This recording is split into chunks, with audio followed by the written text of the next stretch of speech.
The title of the first story is Am I the A-hole for not helping family and friends financially when I can Nick? My son was born 17 years ago with a heart problem that wasn't there at birth. He needed a surgery in Israel that cost $60,000 to make sure he would live for another year. I ran around, begged people, and looked for money for the first 3 months of his life. These folks gave us $100. They had jobs that paid well and were promised state incomes. When I asked my brother for help, he said something about having to save money for college for his daughter. By the way, she never went. That was something that anyone who met her could have told him.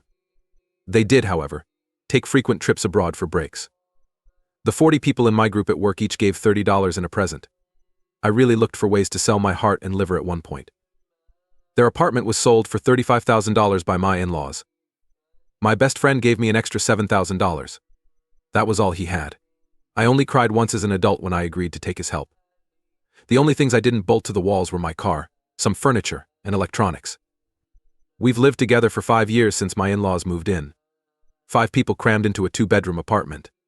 The surgery went well. It just so happened that I started a job that did really well.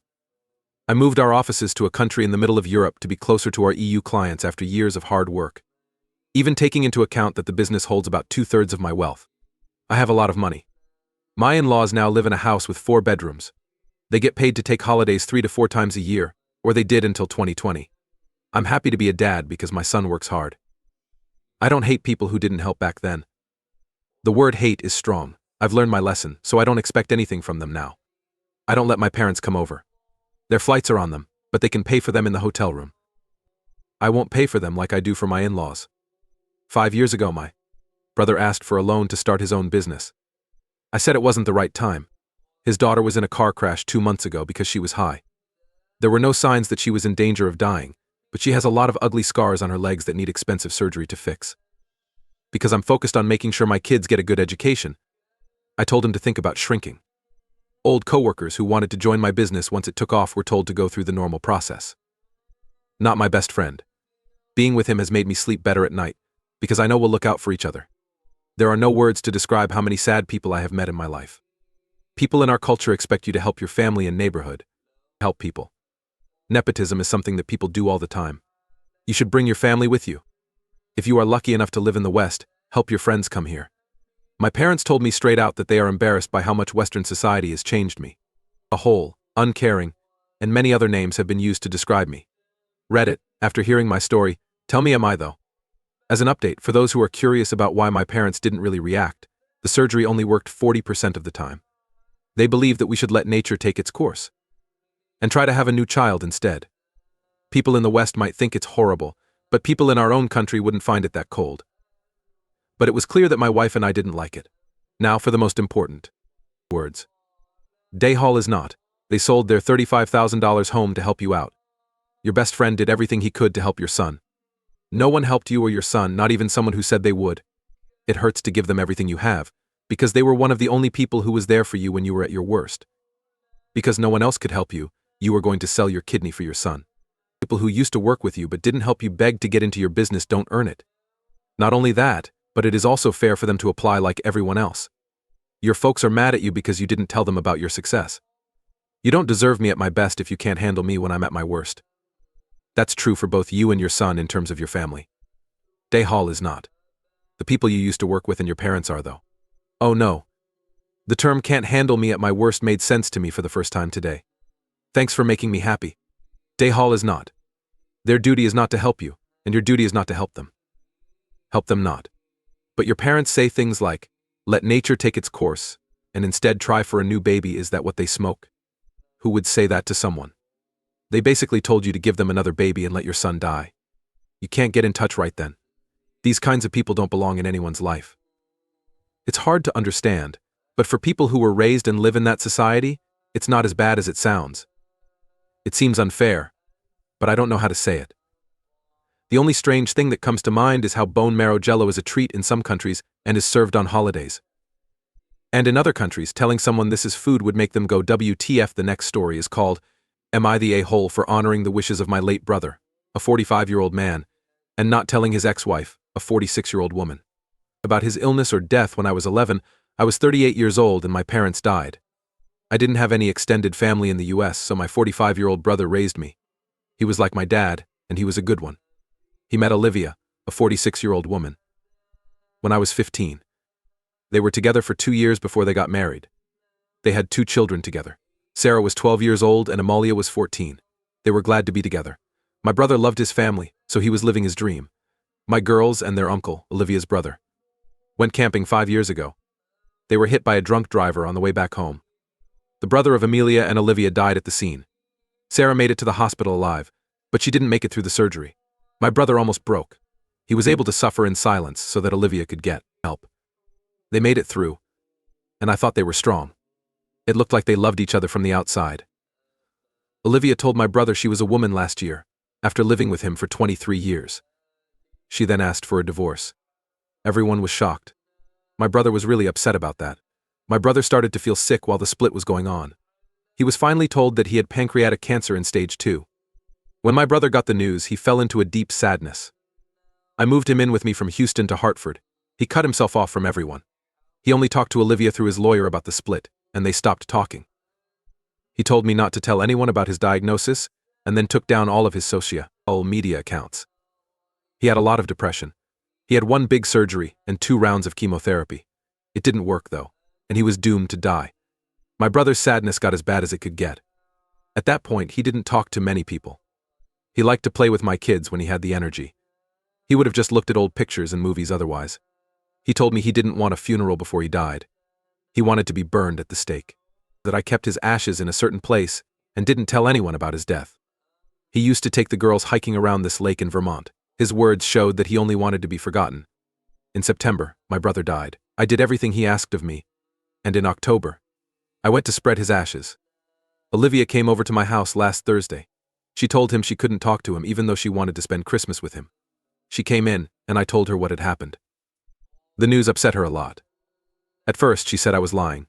Then she told me I stole him from her, and that she should have known before the divorce. She also said I shouldn't have spread his ashes because he shouldn't have had to die alone. I was there with him. She didn't know why he hurt her, and she shouldn't get in trouble. She became scared. That woman became angry when I tried to calm her down. My kids were scared, so I told her to leave. She told others that he had died. Friends of my brother, her family, and people I don't know are now bothering me on social media. Reddit, you made me wonder if I'm the jerk here. Now, for the most important part of this post, don't be in a hole. You were doing what your brother asked. But since it's already out there, write a tombstone for him. This includes the claim that he asked for the news of his death to be kept a secret, and the fact that he chose to tell only a few people about his diagnosis. If someone asks, tell them that Olivia gave up her legal right to know about his situation, and he decided not to tell her. I like this idea. You might even want to share it on social media. Not Day Hall, you honored his last wishes. Once she got separated from him, none of this was her business, and just showing up without telling you is a bit of a break of norms. You did this because your brother told you to. You cut off his family. She was no longer, not her choice. Tell everyone they can do it. It's not their business. No way, God. You have been through a lot of bad things in your life. Not related, but you're really strong. Dayshal is not at all. If you don't have children together, you don't owe the other person or their family anything after you get split. All you had to do was what your brother asked you to do. I'm sure she feels a lot of guilt. And is likely still processing the sadness she went through with the girls. You didn't have to tell her anything, though. I'm sorry your life has been so sad. Thanks. But I've never been better than my brother.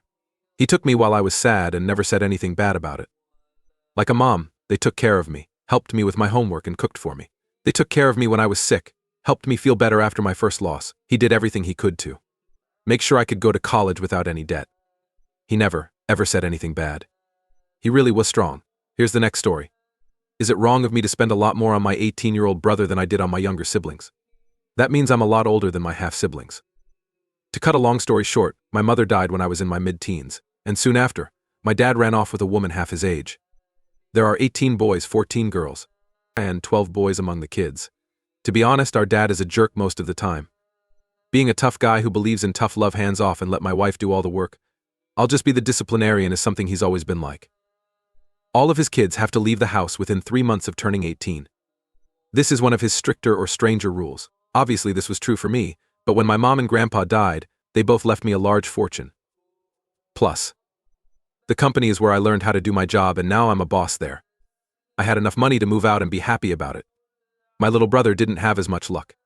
He only had one source of income, a part-time job in a pub. On top of that, he has some mental health problems.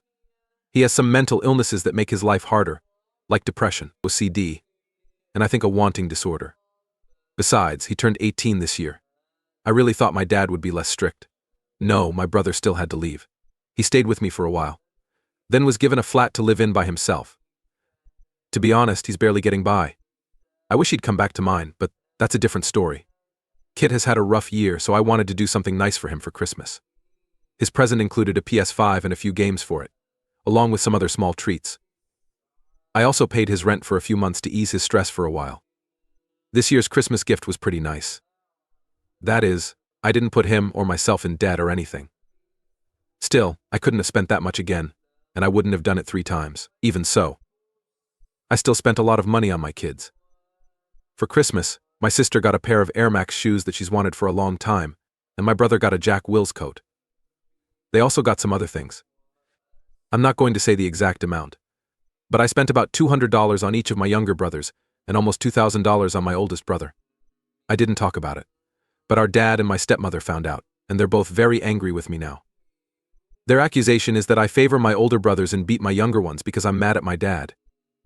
As an adult, my oldest brother should expect less for Christmas, because he is an adult and the younger 2 are still kids. This is what my wife insists. Both of them don't want to talk to me right now because of it, and the 18-year-old feels terrible about it all. Now I'm not sure if I made a mistake because of how mad they are about it. Not Day Hall. It's not their business what you do for your grown brothers. You'll help them if they need it when the other 2 turn 18. To think about it later, kids might think it's unfair. You could do something nice for someone on a different day instead of Christmas and give them the same amount of gifts on Christmas.